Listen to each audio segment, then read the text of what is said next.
رحمۃ اللہ وبرکاتہ۔ حضرات، آج ہم بات کریں گے اللہ کے فیصلوں کے بارے میں۔ اس کے فیصلے میں کوئی نہ کوئی حکمت ضرور ہوتی ہے۔ اس کے فیصلے بڑے کمال کے ہوتے ہیں۔ وہ جو ارادہ کرتا ہے وہ کر گزرتا ہے۔ فعال لما یرید جو ہوا، وہ جو چاہتا ہے کر گزرتا ہے۔ انما امرہ اذا اراد شیئا ان یقول له کن فیکون۔ اس کا حکم تو یہی ہوتا ہے کہ جب وہ کسی کام کا ارادہ کر لیتا ہے تو اس کے لیے کن کہتا ہے تو وہ کام ہو جاتا ہے۔ اسے کسی کی پرمیشن کی ضرورت نہیں ہے۔ انسان کی عقل میں وہ فیصلہ وہ آئے یا نہ آئے، لیکن اس کی حکمتیں وہی جانتا ہے۔ اس کی حکمتوں کی گہرائیوں کو آج تک نہ کسی نے پایا ہے اور نہ کوئی پا سکے گا۔ اللہ اکبر۔ اللہ کہتے ہیں عسیٰ ان تکرہوا شیئا وہو خیر لکم۔ ممکن ہے کہ ایک چیز کو تم ناپسند سمجھو حالانکہ وہ تمہارے لیے بہتر ہو۔ وعسیٰ ان تحبوا شیئا وہو شر لکم۔ اور ایک چیز کو تم اپنے لیے ناپسند سمجھتے ہو حالانکہ وہ اس میں تمہارے لیے بہت بڑی خیر ہے۔ اس کی ایک بہت بڑی مثال قرآن نے بیان کی ہے کہ یوسف علیہ السلام کے واقعے کو، کہ کس طرح اللہ سبحانہ و تعالیٰ نے اپنے ٹارگٹ کو غیر محسوس انداز میں اچیو کیا، اور اس نے اپنے فیصلے میں کسی کی مداخلت کبھی بھی پسند نہیں کی۔ کہ دیکھیں، خواب دکھایا یوسف علیہ السلام کو بادشاہی کا۔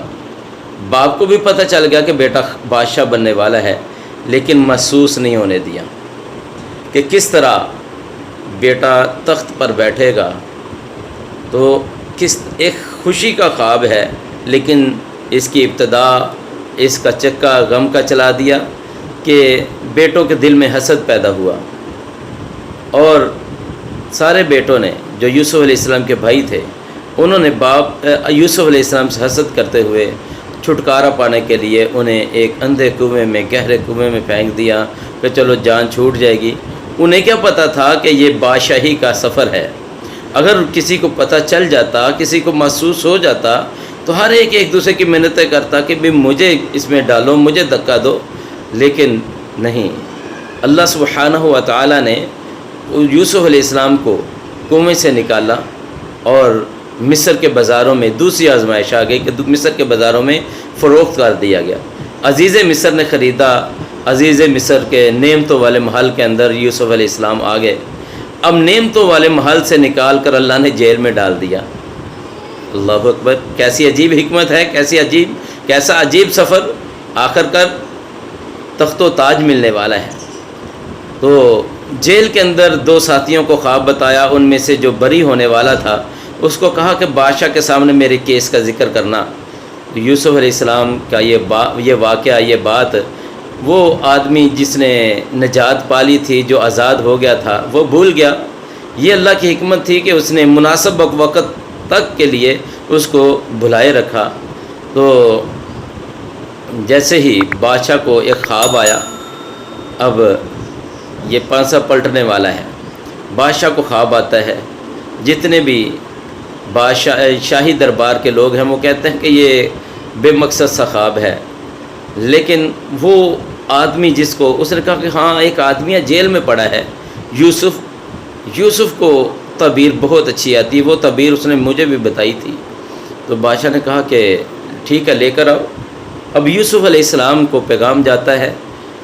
اب دیکھیں کس طرح قحط کا خواب قحط کا آیا ہے، اور اس طرح بھائی بھی استعمال ہو رہے ہیں، عزیز مصر بھی استعمال ہو رہا ہے، لیکن کسی کو محسوس نہیں ہو رہا۔ اب بادشاہ نے پیغام بھیجا یوسف علیہ السلام کو۔ اللہ سبحانہ و تعالیٰ نے یہ سجھایا کہ اگر آج وہ بادشاہ کے پیغام پر چلا جاتا ہے تو وہ سوالی بن جائے گا۔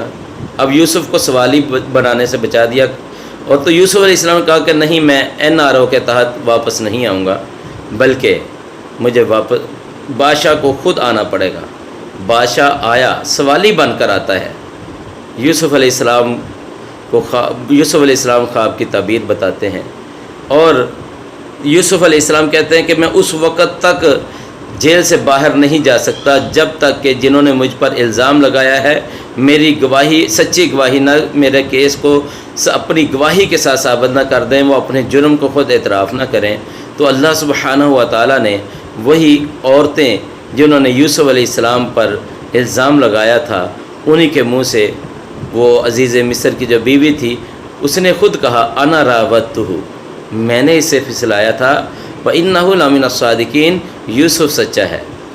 پھر یوسف علیہ السلام جیل سے باہر آتے ہیں، اللہ سبحانہ و تعالیٰ تخت پر بٹھاتے ہیں۔ پھر کمال کی حکمت یہ دیکھیں کہ اللہ نے تخت بھی عطا کر دیا، اور وہی بھائی جو حسد کی وجہ سے انہوں نے کنویں میں پھینکا تھا، اللہ نے اس قحط کی وجہ سے یوسف علیہ السلام کو بھی مصر کا تخت بھی دیا، اور ان بھائیوں کو بھی واپس ان کے سامنے سرنگوں کر دیا۔ تو یہ اس کے فیصلے ہوتے ہیں۔ تو دیکھیں، ایک طرف جب یوسف علیہ السلام جب بھائیوں نے کنویں میں پھینکا، چند کلومیٹر کے فاصلے پر ہے، باپ کو خوشبو نہیں آ رہی، اس کو ہوا بھی نہیں لگنے دی۔ اور دوسری طرف دیکھیں کہ جب اللہ کی حکمت کہ یوسف علیہ السلام کے بھائیوں سے کہا کہ تم ایک دفعہ پہلے بھی قمیض لے کر گئے تھے، میرا باپ وہی قمیض لے کر وہ غم کی وجہ سے ترستا رہا، غم کی وجہ سے اس کی بینائی چلی گئی، رو رو کر آج یہ کرتا میرے باپ کے پاس لے کر جانا۔ کہ اس کی حکمت دیکھیں کہ چند کلومیٹر کے فاصلے پر یوسف کنویں میں پڑا ہے تو باپ کو خوشبو نہیں آ رہی، اس کو ہوا نہیں لگنے دی، اور جب مصر سے یوسف کا کرتا چلتا ہے تو کنعان کے صحرا بھی خوشبو سے مہک اٹھتے ہیں۔ اس کے فیصلے وہی جانتا ہے، اس لیے اللہ کے ہر فیصلے کے اندر کوئی نہ کوئی حکمت ضرور ہوتی ہے۔ اس کے ہر فیصلے پر انسان کو راضی ہونا چاہیے۔ رسول اللہ صلی اللہ علیہ وسلم نے فرمایا ہے عجب لامر المؤمن ان امرہ کلہ لہ خیر، کہ مومن کا معاملہ بڑا عجیب ہے اور اس کے ہر معاملے کے اندر خیر ہوتی ہے۔ ولیس ذاک لأحد الا للمؤمن، اور یہ صرف مومن کے لیے ہے، مومن کے علاوہ کسی کو یہ فضیلت حاصل نہیں ہے۔ کیوں؟ ان اصابتہ سراء صبرا، اگر اس کو ان اصابتہ سراء شکرا، اگر اس کو خوشحالی پہنچتی ہے تو شکر ادا کرتا ہے، فکان خیر اللہ، یہ اس کے لیے بہتر ہے۔ وَإِنْ أَصَابَتْهُ ضَرَّاءُ، اگر اس کو کوئی تکلیف، کوئی آزمائش، تنگی، پریشانی آتی ہے تو وہ اس پر آہو و ویلا نہیں کرتا، صبر کرتا ہے، اور یہ حالت بھی اس کے لیے بہتر ہے۔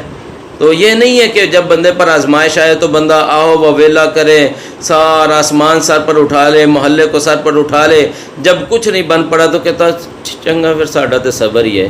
صبر یہ نہیں ہوتا، صبر یہ ہوتا ہے کہ انما الصبر عند الصدمۃ الاولیٰ، صبر پہلے صدمے کے وقت ہوتا ہے، صبر صدمے کی ابتدا میں ہوتا ہے، آہ و ویلا کرنے کے بعد نہیں۔